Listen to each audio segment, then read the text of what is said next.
ज्वार भाटा प्रकार एवं उनकी उत्पत्ति, न्यूटन और वेवेल का सिद्धांत। निम्नलिखित में से कौन सा एक समुद्री जल पर अधिकतम ज्वार उत्पन्न करने वाला बल डालता है? सूर्य, चंद्रमा, शुक्र या मंगल? चंद्रमा। चंद्रमा समुद्री जल पर अधिकतम ज्वार उत्पन्न करने वाला बल डालता है। यद्यपि सूर्य, पृथ्वी, चंद्रमा आपसी आकर्षण के कारण ब्रह्मांड में समस्थिति में टिके हुए हैं तथा सूर्य का आकर्षण बल चंद्रमा की अपेक्षा बहुत अधिक है, परंतु पृथ्वी के अत्यधिक करीब होने के कारण चंद्रमा के आकर्षण बल का प्रभाव पृथ्वी की सतह पर सूर्य की अपेक्षा अधिक होता है। पृथ्वी तथा चंद्रमा एक ही आकर्षण के केंद्र के चारों ओर चक्कर लगाते हैं, जिस कारण इसमें दो तरह के बल उत्पन्न होते हैं, एक केंद्रापसारी अर्थात सेंट्रीफ्यूगल फोर्स और एक अभिकेंद्री बल सेंट्रीपिटल फोर्स। किसी उच्च स्थान पर उच्च और निम्न ज्वार के दो चक्र को पूर्ण करने के लिए कुल कितनी समय अवधि आवश्यकता होती है? यह है 24 घंटे से अधिक। एक निश्चित स्थान पर उच्च ज्वार और निम्न ज्वार के दो चक्र को पूरा होने में 24 घंटे से अधिक समयावधि की आवश्यकता होती है। प्रत्येक स्थान पर सामान्य तौर पर दिन में 2 बार ज्वार आते हैं। चूँकि पृथ्वी अपनी धुरी पर लगभग 24 घंटे में एक पूरा चक्कर लगाती है, अतः प्रत्येक स्थान पर 12 घंटे के बाद ज्वार आना चाहिए, अर्थात प्रत्येक दिन ज्वार एक ही समय पर आना चाहिए, परंतु वास्तव में ऐसा नहीं होता। प्रतिदिन ज्वार लगभग 26 मिनट देर से आता है। इसका प्रमुख कारण चंद्रमा का अपनी धुरी पर चक्कर लगाते हुए पृथ्वी का परिक्रमा करना। ज्वारों के उद्भव के सिद्धांत और उसके प्रतिपादक हैं। साम्यावस्था अर्थात इक्विलिब्रियम सिद्धांत न्यूटन महोदय ने दिया था। डायनामिक सिद्धांत डायनामिक अर्थात गतिकी सिद्धांत लाप्लास ने दिया। प्रगामी तरंग सिद्धांत वेवेल महोदय ने दिया और अप्रगामी तरंग सिद्धांत हैरिस महोदय ने दिया। ज्वारभाटा की उत्पत्ति संबंधी प्रगामी अर्थात progressive wave theory William Wavell महोदय ने दिया। ज्वार के प्रगतिशील अर्थात प्रगामी तरंग सिद्धांत विलियम वेवेल महोदय ने दिया। विलियम वेवेल का प्रगामी तरंग सिद्धांत अर्थात प्रगामी तरंग सिद्धांत निम्नलिखित में से किसकी उत्पत्ति से संबंधित है? ये महासागरीय ज्वार की उत्पत्ति से संबंधित है। प्रगतिशील तरंग सिद्धांत अर्थात प्रगामी तरंग सिद्धांत ज्वारभाटा की उत्पत्ति से संबंधित है। निम्नलिखित में से कौन सा सिद्धांत ज्वारभाटा की उत्पत्ति से संबंधित नहीं है? प्रगामी तरंग सिद्धांत विलियम वेवेल महोदय द्वारा दिया गया, ये सही है। स्थैतिक तरंग सिद्धांत आर ए हैरिस महोदय द्वारा दिया गया, ये भी सही है। संतुलन सिद्धांत सर आइजैक न्यूटन द्वारा दिया गया, ये भी सही है। हिमनद नियंत्रण सिद्धांत रेगिनाल्ड द्वारा दिया गया, ये सही है, परंतु ज्वारभाटा से नहीं, प्रवाल उत्पत्ति से संबंधित है। सूर्य और चंद्रमा की आकर्षण शक्तियों के कारण सागरीय जल के ज्वार उठने और गिरने को क्रमशः ज्वारभाटा कहा जाता है। ज्वारभाटा की उत्पत्ति से संबंधित निम्न सिद्धांत हिमानी नियंत्रण सिद्धांत उपर्युक्त हैं। ये सभी सिद्धांत हैं। हिमनद नियंत्रण सिद्धांत प्रवालभित्तियों की उत्पत्ति से संबंधित है। इसका प्रतिपादन आर डेली ने 1915 में किया। जे.बी. एरी ने नहर सिद्धांत दिया। डब्ल्यू. वेवेल ने प्रगामी तरंग सिद्धांत दिया। आर ए हैरिस ने स्थैतिक तरंग सिद्धांत दिया। न्यूटन महोदय ने संतुलन सिद्धांत दिया।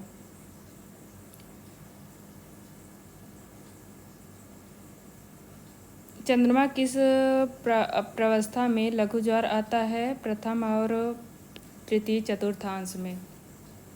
चंद्रमा के प्रथम और तृतीय चतुर्थांश की अवस्था में लघु ज्वार आता है। प्रत्येक माह के शुक्ल पक्ष और कृष्ण पक्ष की सप्तमी या अष्टमी को सूर्य, पृथ्वी और चंद्रमा समकोणीय स्थिति में होते हैं। फलस्वरूप चंद्रमा और सूर्य के ज्वार उत्पादक बल एक दूसरे के विपरीत कार्य करते हैं। इस समय लघु ज्वार आता है। लघु ज्वार सामान्य ज्वार से 20% नीचे होता है और दीर्घ ज्वार सामान्य ज्वार से 20% ऊंचा होता है। जब सूर्य, पृथ्वी और चंद्रमा समकोणीय स्थिति में अर्थात इस स्थिति में होते हैं तो निम्न ज्वार आता है। सूर्य चंद्रमा के आकर्षण शक्ति के कारण सागरीय जल के ऊपर उठने गिरने को ज्वारभाटा कहते हैं। उठे हुए भाग को ज्वार तथा उच्च जल तल को उच्च ज्वार तथा सागरीय जल से नीचे गिरकर पीछे लौटने को भाटा कहते हैं। उससे निर्मित निम्न जल को निम्न ज्वार कहते हैं। लघु ज्वार प्रत्येक मास के शुक्ल पक्ष और कृष्ण पक्ष को सप्तमी और अष्टमी को सूर्य चंद्रमा समकोणीय स्थिति में होते हैं, अर्थात ये मिलकर समकोण बनाते हैं। फलस्वरूप सूर्य और चंद्रमा के ज्वारोत्पादक बल एक दूसरे के विपरीत कार्य करते हैं, जिसके कारण निम्न ज्वार आते हैं।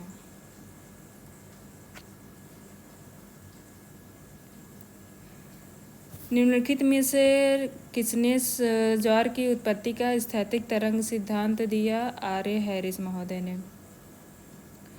आर्य हैरिस महोदय ने स्थैतिक तरंग सिद्धांत का प्रतिपादन किया। उनके अनुसार पृथ्वी पर ज्वार भाटा की क्रिया दक्षिण महासागर में उत्पन्न होने वाली प्रगामी तरंगों के कारण नहीं होती, वरन प्रत्येक महासागर में स्वतंत्र रूप से संपादित होती है। सूर्य चंद्रमा के आकर्षण एवं पृथ्वी की अपकेंद्रीय बल अर्थात सेंट्रीफ्यूगल फोर्स के कारण सागरीय जल का ऊपर उठना ज्वार कहलाता है, जो नीचे गिरना भाटा अर्थात ईब कहलाता है। इससे संबंधित सिद्धांत हैं। संतुलन सिद्धांत न्यूटन महोदय ने 1687 में दिया। प्रगामी तरंग सिद्धांत 1833 में विलियम वेवेल महोदय ने दिया। नहर सिद्धांत एरी महोदय ने 1842 में दिया। सामान्यतः दीर्घ ज्वार एवं लघु ज्वार के मध्य समयांतराल 7 दिन का होता है। सूर्य एवं चंद्रमा के कारण ये स्थिति होती है। सप्तमी और अष्टमी का दिन के समय चंद्रमा पृथ्वी और सूर्य समकोणीय स्थिति में होते हैं, इस समय लघु ज्वार आता है।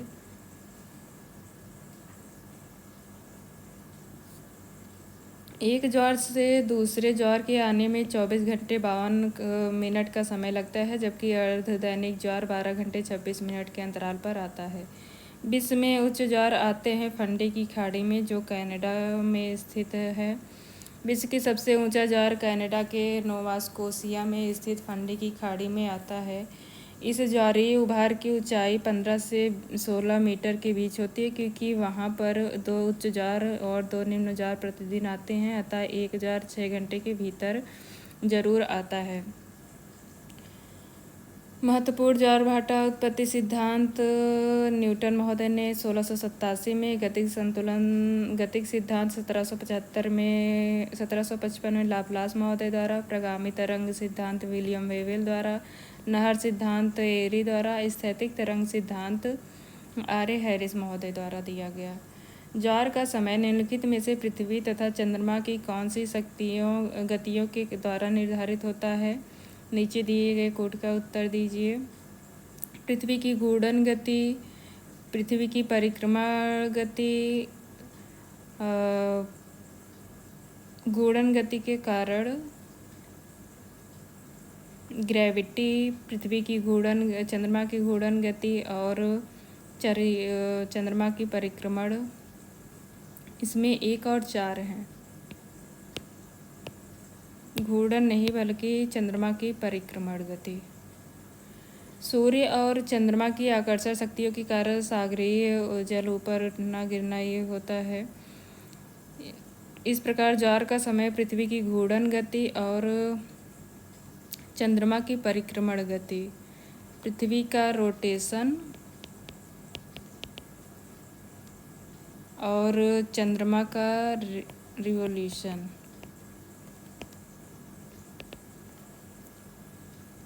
ज्वार पैदा करने वाला बल निम्न में से किन 2 बलों के बीच का अंतर है? गुरुत्वाकर्षण खिंचाव और केंद्र त्यागी बल, अर्थात ग्रेविटी और सेंट्रीफ्यूगल फोर्स, सेंट्रीपिटल फोर्स।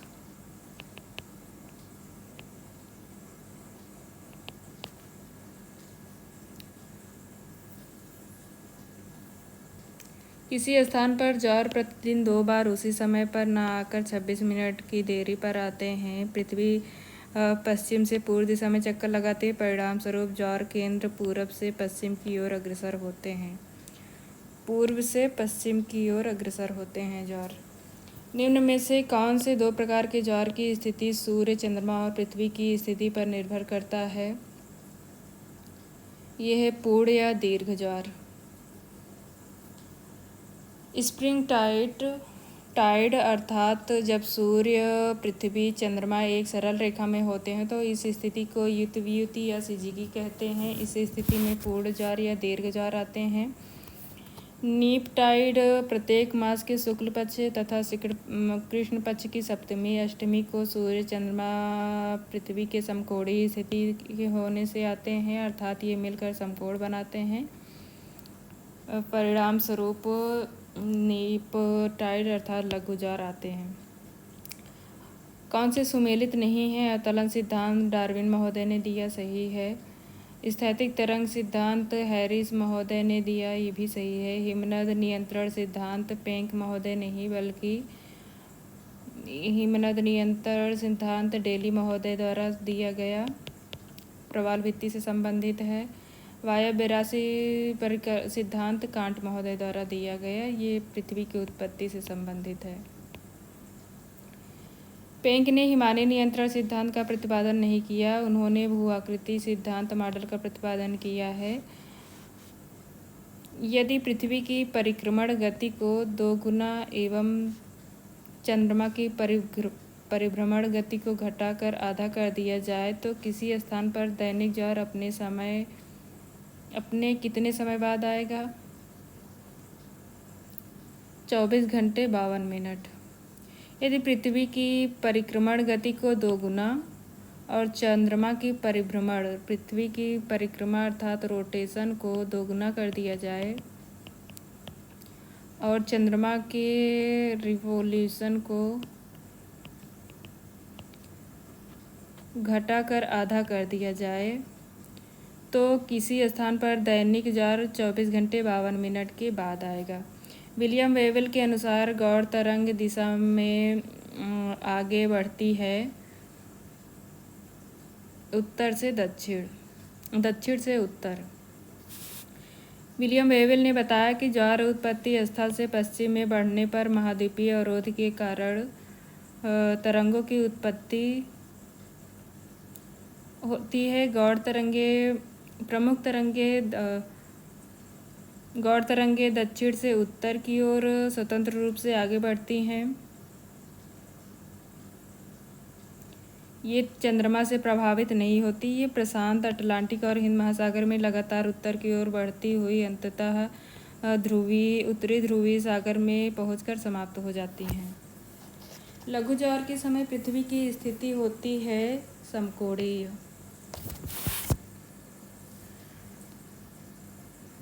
कम ज्वार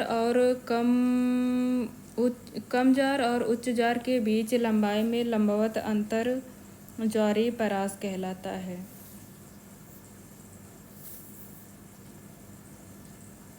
प्रत्येक स्थान पर सामान्यतः दिन में 2 बार ज्वार आते हैं।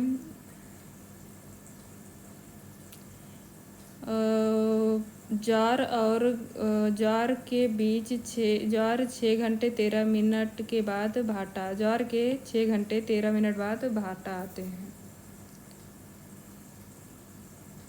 ज्वार और ज्वार के बीच अंतर है 12 घंटे 26 मिनट और ज्वार और भाटा के बीच अंतर है 6 घंटे 13 मिनट। निम्नलिखित में से किस वैज्ञानिक ने वर्ष 1687 में ज्वार भाटा और चंद्रमा तथा सूर्य के ज्वार भाटा उत्पन्न करने वाले बल की पहली बार तार्किक व्यवस्था प्रस्तुत की? ये है सर आइजैक न्यूटन। इन्होंने 1687 में ज्वार भाटा तथा चंद्रमा और सूर्य के ज्वार भाटा पैदा करने वाले बल की पहली बार तार्किक व्यवस्था प्रस्तुत की। सर आइजैक न्यूटन ज्वार भाटा से संबंधित संतुलन सिद्धांत का प्रतिपादन 1687 में किया। भारत में उच्चतम ज्वार क्षेत्र गुजरात तट के पास आते हैं। गुजरात में उच्चतम ज्वार वहाँ पाए जाने वाले सकरे तट के कारण होता है। विश्व का सबसे ऊंचा ज्वार भाटा कनाडा के नोवा स्कोशिया में स्थित फंडी की खाड़ी में आता है। ज्वारीय उभार की ऊंचाई 15 से 16 मीटर के बीच होती है। स्थिर तरंग सिद्धांत ये प्रतिपादित किया गया था हैरिस महोदय द्वारा। लाप्लास द्वारा डायनेमिक सिद्धांत डेविस और डेली इनसे संबंधित नहीं है। पृथ्वी की उत्पत्ति से संबंधित सिद्धांत दिया था लाप्लास महोदय ने। प्रवाल उत्पत्ति से संबंधित सिद्धांत डार्विन महोदय ने दिया। ज्वार भाटा की उत्पत्ति से संबंधित वेवेल, शीतोष्ण चक्रवात की उत्पत्ति से संबंधित बर्कनीज महोदय ने सिद्धांत दिए। दो ज्वारों के बीच समय अंतराल होता है 12 घंटे 26 मिनट। प्रोग्रेसिव वेव सिद्धांत अर्थात प्रगामी तरंग सिद्धांत ज्वार भाटा की उत्पत्ति से संबंधित है, जिसको विलियम वेवेल महोदय द्वारा दिया गया। लघु ज्वार सिद्धांत, लघु ज्वार भाटा पैदा होते हैं अर्धचंद्र के समय। निम्नलिखित में से कौन सा कारण ज्वार भाटा से संबंधित है? सूर्य और चंद्रमा। ज्वार भाटा की उत्पत्ति में सूर्य तथा चंद्रमा दोनों की आकर्षण शक्तियाँ सम्मिलित होती हैं। जब सूर्य एवं चंद्रमा एक सीध में होते हैं तो इस समय स्प्रिंग टाइड आता है। इसके विपरीत जब ये समकोणीय स्थिति में होते हैं तो एक दूसरे के विपरीत कार्य करते हैं इनके बल, जिसके कारण नीप टाइड आते हैं। एक सीध में होते हैं तो स्प्रिंग टाइड आते हैं अर्थात उच्च ज्वार, और जब समकोणीय स्थिति में होंगे तो नीप टाइड आते हैं। ज्वारों की उत्पत्ति से संबंधित संतुलन सिद्धांत न्यूटन महोदय ने 1687 में दिया। ज्वार, उच्च ज्वार का निर्माण होता है क्योंकि चंद्रमा और सूर्य एक सीध में पृथ्वी को आकर्षित करते हैं। इसको स्प्रिंग टाइड कहते हैं। ये 20% ऊंचा ज्वार होता है सामान्य से। कथन है बसंत ज्वार पूर्णिमा एवं अमावस्या को उत्पन्न होते हैं। स्प्रिंग टाइड ये सही है। पूर्णिमा और अमावस्या को सूर्य और चंद्रमा सदैव पृथ्वी के समकोण पर होते हैं। ये गलत है कि ये एक सीध में होते हैं। ये सही है परंतु आर गलत है। एक सीध में आते हैं। पृथ्वी और अमावस्या को सूर्य और पृथ्वी चंद्रमा एक सरल रेखा में होते हैं। इस समय दीर्घ ज्वार आता है। इस स्थिति को सिजगी या युति वियुति भी कहा जाता है। जब सूर्य और चंद्रमा दोनों पृथ्वी के एक ओर होते हैं तो इसको युति कहते हैं, और जब एक पृथ्वी बीच में और सूर्य चंद्रमा विपरीत स्थिति में होते हैं तो इसको वियुति कहते हैं। उच्च ज्वार तथा निम्न ज्वार के बीच जल स्तर में औसत अंतर को कहा जाता है ज्वारीय रेंज। उच्च ज्वार और निम्न ज्वार के बीच जल स्तर में औसत अंतर को ज्वारीय रेंज कहा जाता है। उच्च ज्वार युति वियुति के समय आते हैं। निम्न ज्वार समकोणीय स्थिति के समय आते हैं, शुक्ल पक्ष या कृष्ण पक्ष के सप्तमी अष्टमी को। और प्रवाल या ज्वार की उत्पत्ति से संबंधित सिद्धांत हैं। प्रगामी तरंग सिद्धांत विलियम वेवेल द्वारा दिया गया। संतुलन सिद्धांत सर आइजैक न्यूटन द्वारा दिया गया। अवतलन सिद्धांत डार्विन महोदय द्वारा दिया गया। हिमानी नियंत्रण सिद्धांत डेली महोदय द्वारा दिया गया।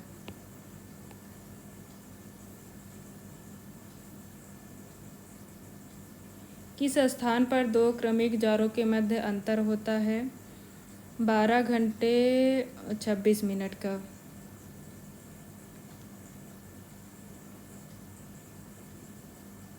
चंद्र दिवस 24 घंटे 52 मिनट की वह अवधि है जिसके दौरान पृथ्वी की चंद्रमा की सीध में स्थित बिंदु एक बार घूमकर पुनः चंद्रमा के ठीक नीचे देशांतर या बिंदु पर पहुंच जाता है।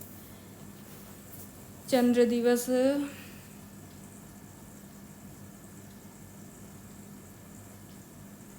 साइनेडिक डे होता है 24 घंटे 52 मिनट का। प्रत्येक स्थान पर ज्वार आता है 12 घंटे 26 मिनट के अंतराल पर। निम्नलिखित में से कौन सा कारण ज्वारभाटा से संबंधित है?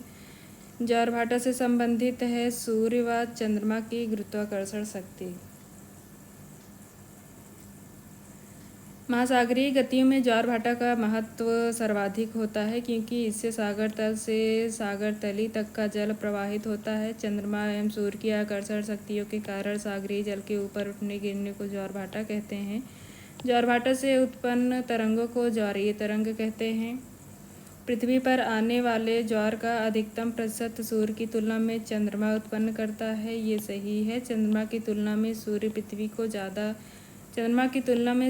पृथ्वी के ज़्यादा समीप है। ये कथन गलत है क्योंकि चंद्रमा पृथ्वी के ज़्यादा समीप है। इस तरह ये सही है, आर गलत है। निम्नलिखित में से कौन सा सभी ज्वारों के लिए सर्वाधिक संचलन के लिए उत्तरदायी है? ज्वारों के लिए सर्वाधिक महासागरों का आकार, महाद्वीपों की आकृति, गुरुत्वाकर्षण खिंचाव या महासागरों की लवणता। गुरुत्वाकर्षण खिंचाव। ज्वारभाटा एक प्राकृतिक घटना है। सूर्य और चंद्रमा की आकर्षण शक्तियों के कारण सागरीय जल के ऊपर उठने गिरने को ज्वारभाटा कहते हैं। पृथ्वी की सतह से दूरी के संदर्भ में निम्नलिखित में से कौन सा प्रतिशत उच्च भूमि उच्च की अपेक्षा चंद्रमा की भूमि नीच के लिए सही है? 12%। पृथ्वी की सतह से दूरी के संदर्भ में 12% भूमि उच्च की अपेक्षा चंद्रमा की भूमि नीच के लिए सही है। जब चंद्रमा पृथ्वी की निकटता होती है तो उसे उपभू कहते हैं। इस स्थिति में ज्वारोत्पादक बल सर्वाधिक होता है, जिस कारण सामान्यतः से 15 से 20% बड़ा ज्वार आता है। इस स्थिति को उपभू या भूमि नीच ज्वार कहते हैं। यदि एक स्थान पर सायं 6 बजे ज्वार आता है तो अगली बार ज्वार आएगा 6:26 AM पर। विशेष रूप से अमावस्या एवं पूर्णमास के समय के आसपास होने वाले उच्च और निम्न ज्वार क्या कहलाते हैं? ये बृहद ज्वार कहलाते हैं। निम्न सिद्धांतों में से कौन सा एक अंतःसागरीय कंदराओं की उत्पत्ति से संबंधित है? अंतःसागरीय कंदरा से संबंधित है अविरल धारा सिद्धांत, जबकि हिमानी नियंत्रण सिद्धांत प्रवाल भित्ति निर्माण से संबंधित है। तापीय संवहन तरंग सिद्धांत पृथ्वी क्रस्ट की उत्पत्ति से संबंधित है। क्रस्ट और पर्वत निर्माण से संबंधित है। प्रगामी तरंग सिद्धांत ज्वारभाटा से संबंधित है। ज्वारभाटा से संबंधित है इक्विलिब्रियम सिद्धांत सर आइजैक न्यूटन द्वारा, progressive wave theory William Wavell द्वारा, द कैनाल थ्योरी जी.बी. एरी द्वारा, stationary wave theory R.A.. Harris द्वारा, डायनामिकल थ्योरी लाप्लास द्वारा दिया गया। महासागरों की उत्पत्ति के निम्नलिखित सिद्धांतों में से किसका प्रतिपादन सर जॉर्ज एरी ने दिया था? ये है नहर सिद्धांत, द कैनाल थ्योरी। चंद्रमा का ज्वार उत्पन्न करने वाला बल सूर्य के बल से कितना गुना अधिक होता है? 2.17 गुना।